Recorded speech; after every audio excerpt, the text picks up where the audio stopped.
আজকে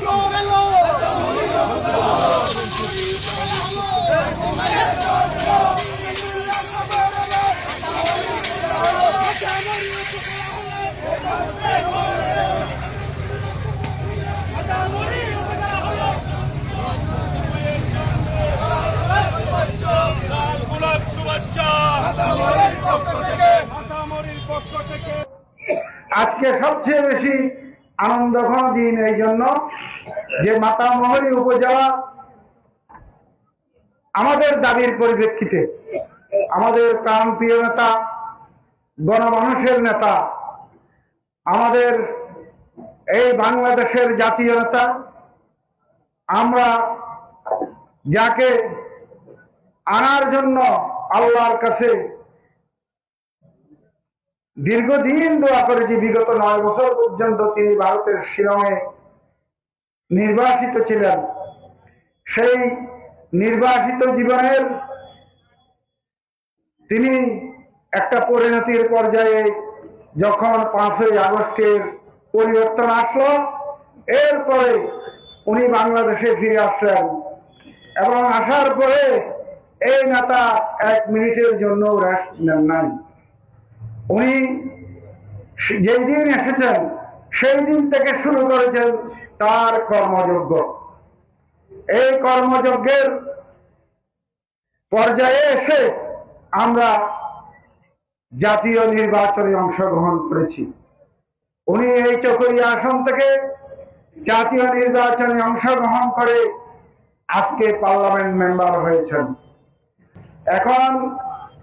এখন পর্যায়ক্রমে এর স্থান, এর 13টি স্টেক হোল্ডার আছে, যেমন স্বাস্থ্য বিভাগ, শিক্ষা বিভাগ, ক্রীড়া বিভাগ, সাংস্কৃতিক বিভাগ, ধর্ম মন্ত্রণালয়, অর্থ মন্ত্রণালয়, এরকম 13টি বিশেষ মন্ত্রণালয়ের অধীনে এখানে দপ্তর গঠন করা হবে। সেগুলি সবগুলি এই মাতামহরীবাসী, এই মাতামহরী অঞ্চলের সুযোগ সুবিধা আমরা পাব।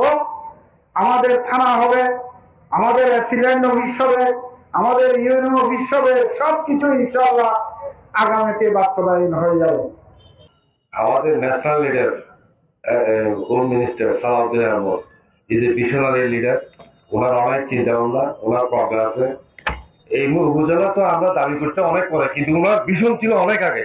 96-এ যখন 12 জন নির্বাচন, প্রথম পার্লামেন্ট মেম্বার হয়, ঠিক আছে, তখন থেকে এই 7টা ইউনিয়নের যে উপজেলা হবে ওনার একটা ভীষণ ছিল। আমরা করতেছি অনেক পরে দাবি উপজেলা। ওনার এখানে 7টা ইউনিয়নের কোন স্পটে হবে, কোন জায়গায় হবে, ওনার সাথে ব্রিলিয়ান্ট লিডার কেউ আছে, কোন জায়গায় হবে ভালো হবে।